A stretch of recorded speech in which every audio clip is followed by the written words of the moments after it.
Fala pessoal, beleza? Eu me chamo Miguel Arthur, matrícula 21.106.23.20, e hoje nós vamos apresentar mais duas questões sobre os conteúdos referente ao trabalho do professor Maurício. Hoje o conteúdo é sobre árvores e pode ser qualquer tipo de cenário relacionado ao conteúdo de árvores. E a gente vai resolver dois problemas clássicos de árvores no LeetCode, que mostram basicamente e perfeitamente a diferença entre os dois principais algoritmos de travessia, né? O BFS, que é o busca em largura, e o DFS, que é o busca em profundidade. Vamos começar então por essa questão, que é a questão 102 do LeetCode, que ela se chama Binary Tree-Level Order Traversal. Então, ela é de nível médio, e aqui o objetivo é retornar os valores da árvore, mas não de qualquer jeito. A gente tem que retornar nível por nível, da esquerda para a direita. Então é meio que assim, que a gente estivesse lendo um livro, né? Sempre entregar os valores da esquerda para a direita. E a saída tem que ser agrupada, por exemplo, 3,9 com 20, 15 com 7. Se a gente tentasse usar um DFS, que é um busca em profundidade, o algoritmo aqui ele vai fundo primeiro e ele misturaria tudo. Então a gente teria nós de níveis diferentes todos juntos. Por isso que o algoritmo perfeito para esse trabalho é o BFS, né, que é o busca em largura, e o BFS ele explora árvore camada por camada. E é exatamente nessa questão que a gente precisa. E a estrutura de dados que torna o BFS possível é a fila, né? Então, o queue. Mas só que nessa questão tem um pulo do gato que a gente tem que fazer. Como que a gente sabe quando um nível termina e o próximo começa? E para poder agrupar a resposta, como que a gente faria também nesse cenário? A gente não pode simplesmente pegar tudo na fila e juntar. Então a solução que eu elaborei é que a gente vai usar o tamanho da fila. Então no começo de cada nível, a gente pergunta, fila, qual o seu tamanho atual? Se a fila tem 2 nós, a gente sabe que o nível atual tem exatamente 2 nós. Então a gente processa esses dois e os filhos que eles adicionarem já farão parte do próximo nível. Então, vamos olhar aqui o código para vocês entenderem melhor. Primeiro, criamos a fila, já colocamos o root nela. Então, seria nesse início aqui, né? Então, a gente entra no loop, no while. Esse aqui é o loop. E roda enquanto a fila não estiver vazia. E aí, dentro dele, dentro dele, a primeira coisa que a gente faz é pegar o tamanho, né? O int level size. E isso na real é o pulo do gato que eu comentei com vocês. A gente cria um vetor temporário, que é o current level, que é para guardar os valores só desse nível. E aí a gente faz um for loop, né, que roda exatamente level size vezes, e esse loop tira da fila todos os nós que pertencem ao nível atual e nada mais. E aí dentro desse for, a gente faz o padrão do BFS, né, que é tirar um nó da frente, o K-pop, a gente faz isso com o K-pop, e a gente guarda o valor dele no current level, né? E o mais importante disso tudo é adicionar os filhos dele, esquerda e direita, no fim da fila. Quando o for interno termina, o current level está completo. Então a gente adiciona ele na nossa resposta final. E esse é o processo, o processo se repete. O while ele vai rodar de novo, vai pegar o novo tamanho da fila, que agora são os filhos que a gente acabou de adicionar, e vai processar o nível. E é uma solução simples e muito eficiente, ao meu ver. E essa é a resposta, eu já rodei o código aqui, a gente conseguiu acertar as 3 cases certinho. E é isso. Agora vamos para a questão mais complexa, de nível hard, que é a questão 124 do Binary Tree Maximum Path Sum, do LeetCode. E a gente viu como é que o BFS funciona horizontalmente. E a gente vai mudar de assunto e vamos resolver um problema mais difícil que exige uma abordagem totalmente vertical. E como eu disse, essa questão 124 do LeetCode. O objetivo aqui da questão é encontrar a soma do caminho mais valioso da árvore. Só que tem um detalhe que é crucial, que é esse caminho pode começar em qualquer nó e terminar em qualquer outro. Ele não precisa passar pela raiz. Então, o caminho pode dobrar em um nó, formando um V, como visto aqui, só que ao contrário. Mas ele só pode dobrar uma vez. Por exemplo, tipo 15, 20 e 7. O caminho ótimo é 15, 20 e 7, formando um V no 20. Então, ficaria mais ou menos aqui nessa pegada. E aí, como a gente precisa explorar cada galho até o fim para saber o quão valioso ele é, a recursão, que é a base do DFS, busca em profundidade, é o caminho que a gente vai seguir. E aí que aqui vem a parte genial do nosso código e um pouco complexa, né? Que é que para cada nó da árvore a gente tem um dilema com duas perguntas. Qual é o melhor caminho reto que eu posso oferecer para o meu pai, o nó de cima? Isso é o meu valor, mais o melhor dos meus filhos, o esquerdo ou direito, e eu não posso somar os dois, senão o caminho dobra e meu pai não pode mais se conectar. Já a segunda pergunta é qual é o melhor caminho que dobra, formando um V em mim? Então, isso é o meu valor, mais ganho da esquerda, mais o ganho da direita. Só que o problema é que a função recursiva, ela só pode retornar um valor. Então, a gente vai usar um truque, que é um cat jump, que a nossa função DFS, que está aqui, ela vai retornar a resposta da primeira pergunta, que é o melhor caminho reto, e para a segunda pergunta, o caminho dobrado, a gente vai usar uma variável global, ou de membro de classe, que vai ficar meio que rastreando o maior valor que a gente já encontrou em qualquer lugar da árvore. E a gente vai dar uma olhada aqui no código, como vocês já estavam vendo. Estava explicando meio por cima, agora vamos explicar mais a fundo, mostrando o código. E agora dentro da DFS, que é a função recursiva, temos alguns casos. O caso base, se o nó for nulo, ele não soma nada, a gente retorna zero, né? E aí tem as chamadas recursivas. A gente chama a DFS para a esquerda e para a direita. E aqui tem um detalhe que é importante. Se um filho retornar um valor negativo, um caminho que subtrai, a gente não quer ele.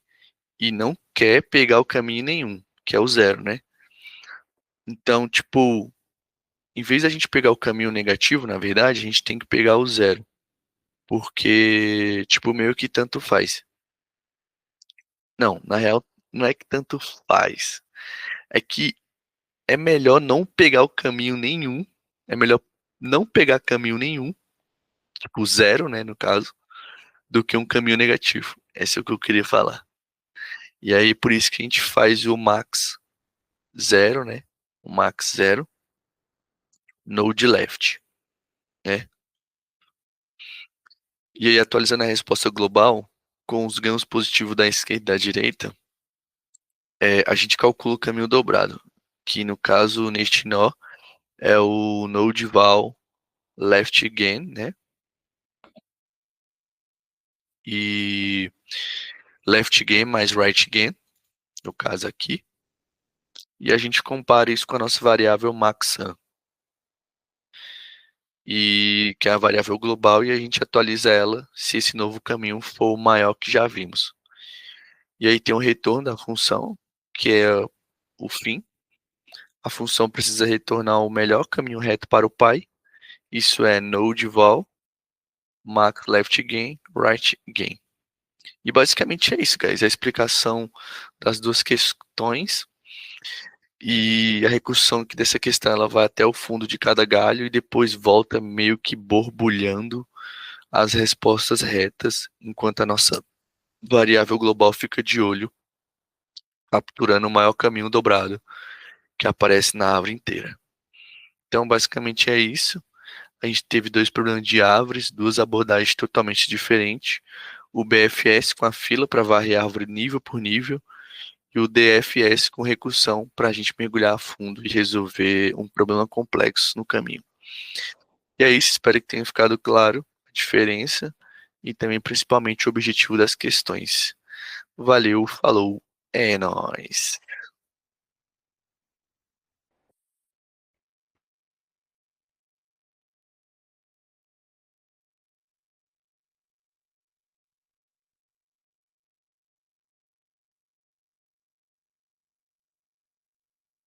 Boa noite.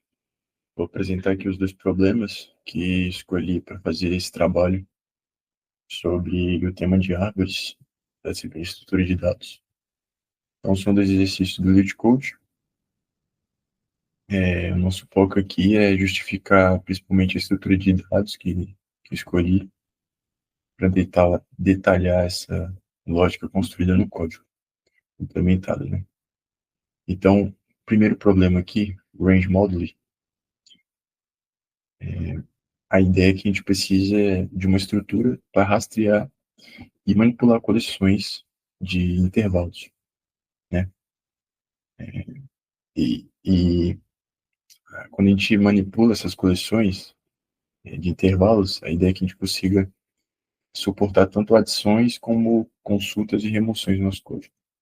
Então, a melhor forma que eu pensei em fazer isso foi usando um array ordenado de estruturas e manter a lista ordenada sem sobreposições, né? E foi um dos detalhes do código para melhor eficiência. Então, olhando aqui no código, a função addRange aqui, ela precisa fundir o novo intervalo com os existentes. Então, quando a gente cria esse var aqui, que é um novo array, né, a ideia é a gente construir uma nova lista. Então, no primeiro while aqui, ele simplesmente copia os intervalos existentes que terminam antes do nosso novo left. Aí aqui a gente tem uma função lógica, que já no próximo while a gente faz o trabalho mais pesado, né? A gente utiliza variáveis locais LR e as expande para a gente conseguir absorver todos os intervalos que foram sobrepostos. E depois do loop a gente insere um único intervalo, que é grande, e fundido no novo array. Quando a gente vai para essa parte aqui, né, são remove range, a emoção aqui ela é tratada dentro desse loop for principal, onde a gente itera sobre cada intervalo existente e a gente decide quais partes vão vir, né? Aí, se o intervalo sobrepõe a área de remoção, left-right, a gente verifica as bordas. Aí tem um if aqui, essa condição ela serve para a gente gerar a parte do intervalo que permanece à esquerda da área de remoção.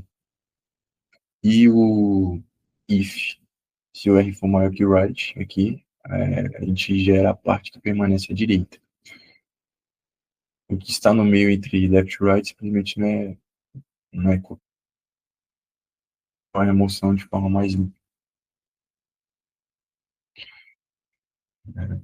Indo para o exercício 2, find median from that stream, o problema, né, a estratégia que a gente pensou aqui, o problema ele pede que a gente consiga manter um stream de dados e em seguida a gente consiga calcular a mediana de forma rápida e a qualquer momento.